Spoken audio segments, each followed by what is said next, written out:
اشفاق احمد لکھتے ہیں کہ ممتاز عرف تاجی صدو جلے کے نام سے مشہور تھا۔ ممتاز کی عمر یہی کوئی 25 سے 24 سال ہو گئی۔ میرے محلے میں اپنی ماں کے ساتھ ایک مکان میں رہتا تھا۔ بچپن ہی سے دائیں ہاتھ اور پاؤں کمزور تھا، جس کی وجہ سے چلنے اور کام کرنے میں مشکل ہوتی تھی، مگر پھر بھی کچھ نہ کچھ کرتا رہتا تھا۔ کبھی کسی کی بکریاں چراتا تو کبھی لوگوں کے کوئی چھوٹے موٹے کام کر دیتا۔ بدلے میں لوگ اسے بھی 100-200 روپے دے دیتے تھے اور ممتاز وہ پیسے لے کر اپنی ماں کے ہاتھ میں رکھتا تھا۔ اس کا ایک بازو اتنا کمزور تھا کہ اس سے اشارہ بھی کرنے لگتا تو وہ پریشان ہو جاتا اور بازو کانپنے لگ جاتا تھا۔ ممتاز کو ایک اور پریشانی بھی تھی کہ ہماری طرح وہ روانی سے بول بھی نہیں سکتا تھا۔ بات کرتے ہوئے اور کئی جملے چھوڑ دیتا تھا، شاید اس لیے وہ میرے زیادہ قریب تھا اور مجھے بھائی اور دوست سمجھتا تھا۔ وہ اکلوتا نہیں تھا، اس کے 3 بڑے بھائی بھی تھے جو شادی شدہ اور بچیوں والے تھے۔ اس کے بعد ممتاز وہاں سے الگ ہو گیا کیونکہ اس کی بیوی اپنی بوڑھی ساس اور پاگل دیور کو برداشت نہیں کر سکتی تھی۔ بیٹے نے ماں سے کہا تھا کہ اگر آپ نے اکیلے میرے ساتھ رہنا ہے تو آ جائیے، میں اپنے پاگل بھائی کو اپنے ساتھ نہیں رکھوں گا۔ یہ سنتے ہی ماں غصے سے لال پیلا ہونے لگی اور کہا کہ میں اپنے پاگل بیٹے کے ساتھ ہی رہوں گی۔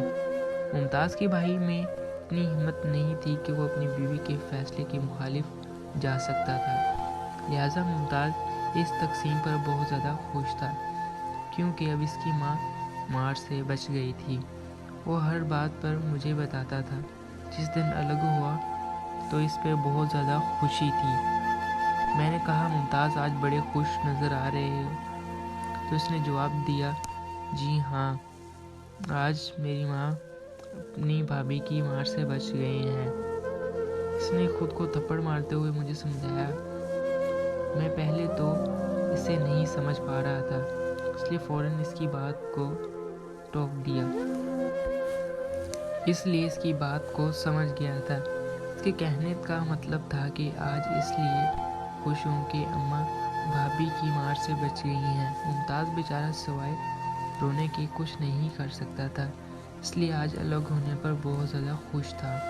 ممتاز اب پہلے سے زیادہ محنت کرنے کی کوشش کرتا، مگر وہ بیچارہ جتنی بھی محنت کر لیتا، ملنے اسے 100 یا 200 روپے ہی تھے کیونکہ دیہڑی وہ نہیں کر سکتا تھا۔ اس لیے کسی کا چارہ کاٹ دیتا یا کسی کی بکریاں چرا لیتا یا کسی کی حویلی یا ڈیرے کی صفائی کر دیتا۔ لوگ تو ویسے بھی مجبوری کا فائدہ اٹھاتے ہیں اور بدلے میں 100-200 تھما کر سمجھتے ہیں کہ بہت بڑا کام کروا لیا۔ گاؤں والے اکثر اپنا دل بہلانے کے لیے ممتاز کو گھر بلا لیتے اور اسے الٹے سیدھے سوال پوچھ کر اس کا مذاق اڑاتے۔ ممتاز بیچارہ ان کے طنز اور مذاق سے بے خبر اور ہر سوال کا جواب دے دیتا۔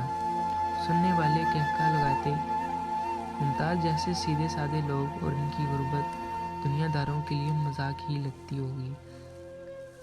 لوگ جان بوجھ کر پوچھتے تاجی شادی کب کرنی ہے، اور ممتاز کانوں کو ہاتھ لگا کر کہتا نا شادی نہیں کرنی۔ وہ بہت ڈرتا، حالانکہ اس کی ماں نے اسے بہت کوششیں کی کہ میرے ممتاز کی بھی شادی ہو جائے، شاید اس کے نصیب میں اچھی بیوی آ جائے جو اس کا خیال رکھے، مگر شادی کا نام سنتے ہی وہ گھر سے بھاگ جاتا۔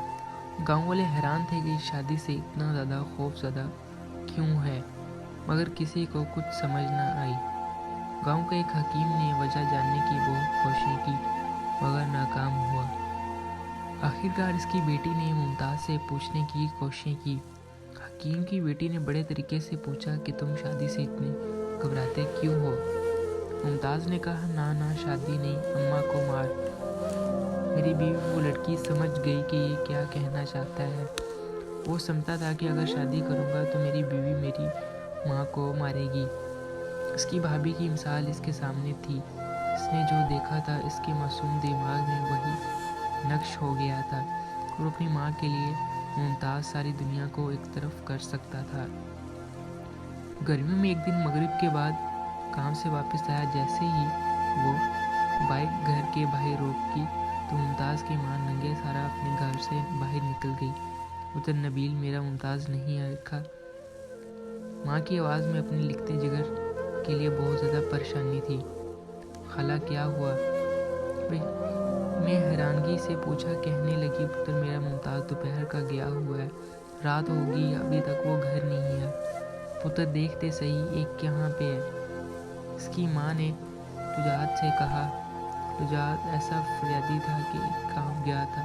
خالہ آپ چلو میں لاتا ہوں اسے ڈھونڈ کر۔ میں نے اسے تسلی دی اور وہیں سے واپس ہو گیا۔ میں نے اس کی بائک روکی اور اسے ذرا سختی سے پوچھا کہ کہاں تھے تم؟ اس کے کپڑے گوبر اور مٹی سے بھرے ہوئے تھے اور اس میں سے گوبر کی بدبو آ رہی تھی۔ میں نمبردار کے کام، اس نے خوشی سے لرزاتی آواز میں کہا۔ میں بائک سے اتر گیا اور اس کے کاندھے پر شفقت سے ہاتھ رکھا اور کہا کام کر لیتا مگر ماں کو بتا کر جاتا۔ ہاں اس نے حساب میں سر ہلایا کہ ہاں بتانا ضروری تھا اور آئندہ بتاؤں گا۔ اس نے شاید کوئی چیز اپنے سینے سے لگا رکھی تھی۔ ایسا لگ رہا تھا جیسے اس نے کوئی خزانہ مل گیا ہو۔ اور کیا اس نے تجسس سے پوچھا تو وہ ہنس پڑا اور اماں جوتی نہیں، میں جوتا لایا ہوں۔ میں چونک گیا۔ اس کا مطلب تھا کہ ماں کے پاس جوتی نہیں، میں جوتی لے آیا ہوں۔ میرے کہنے پر اس نے خوشی خوشی کانپتے ہاتھوں سے شاپر کھولا۔ اس میں زنانہ جوتی تھی۔ میرے پوچھنے پر اس کے دن میں وہ نمبردار کے ڈیرے پر گیا جہاں اس نے سارا دن گوبر دھویا اور اس سے 300 روپے ملے۔ بہت دن ہو گئے، ماں کی جوتی بالکل ٹوٹ گئی تھی مگر کام نہ ملا تو آج تو 300 روپے ملے تو اس نے 200 کی جوتی لے آیا۔ 50 روپے کی اماں کے لیے مٹھائی اور 50 روپے اپنے پاس رکھ لیے۔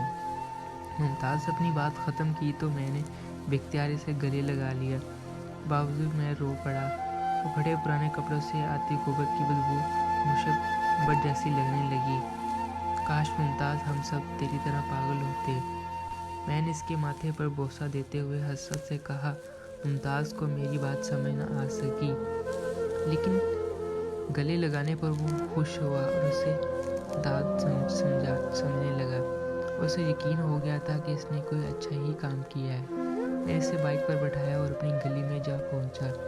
ممتاز کی ماں ابھی دروازے میں کھڑی تھی۔ ممتاز جیسے نیچے آیا وہ باغی سے سینے سے لگا کر رو پڑی۔ میرا سونا پتر کہاں چلا گیا تھا تو؟ روتے ہوئے اس نے محبت بھرے لہجے میں کہا ماں میں تیری جوتی لے آیا ہوں۔ ممتاز نے الگ ہو کر خوشی سے بتاتے ہوئے شاپر سے جوتی نکالی اور اپنے کپڑے سے صاف کر کے خود کانپتے ہاتھوں سے اپنی ماں کے پیروں میں پہنا دی۔ اس کی ماں حیرانگی سے دیکھتی رہی اور پھر ممتاز واپس آ گیا۔ اس کی ماں نے بتایا تھا کہ بہت ساری بہنوں کو ممتاز کے بہن سے دیدار کرنے والے ہیں۔ اس کی بہن سے دیدار کرنے والا ہے کہ ممتاز کی بہن سے دیدار کہ ممتاز واپس آ گیا ہے۔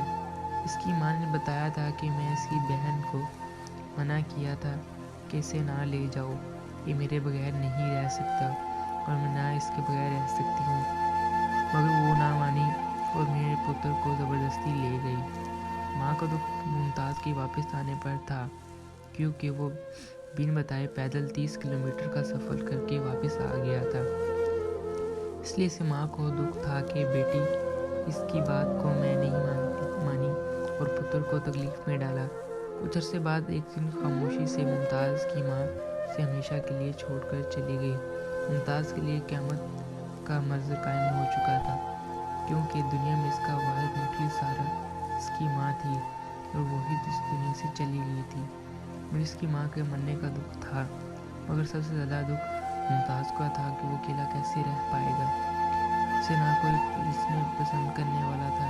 ممتاز کے گھر گیا تو مجھے آتا دیکھ کر ممتاز اٹھ کر میرے پاس آنے لگا۔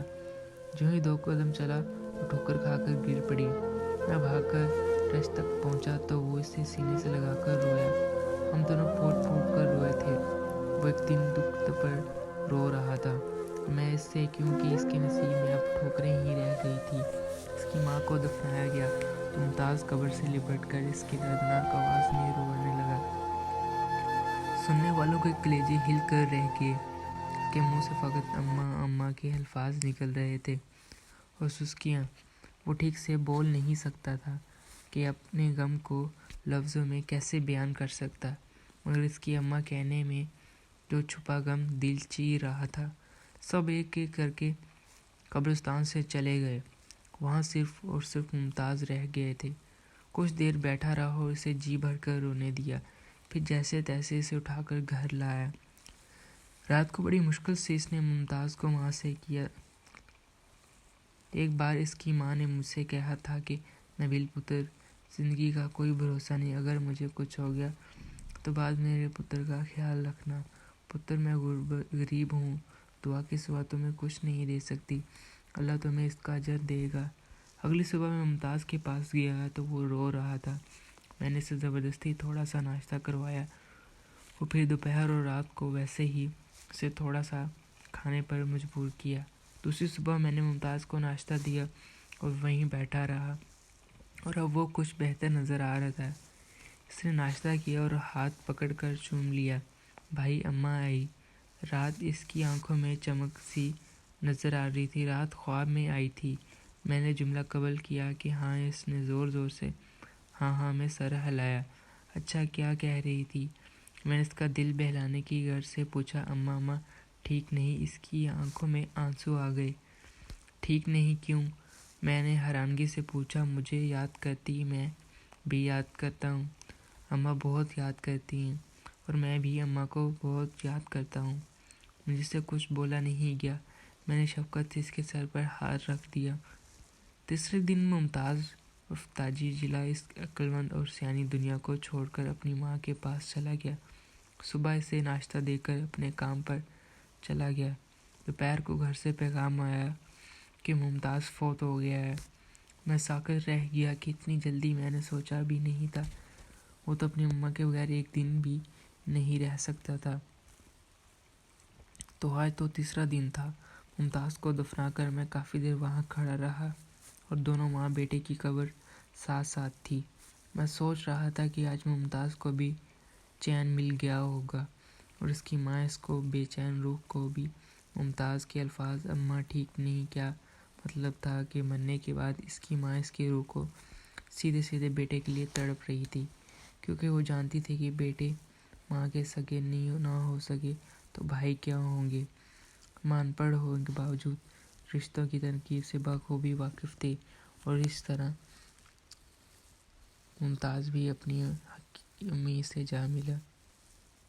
تو گائز، یہ تھی آج کی ویڈیو۔ امید ہے آپ لوگوں کو پسند آئی ہوگی۔ اللہ حافظ۔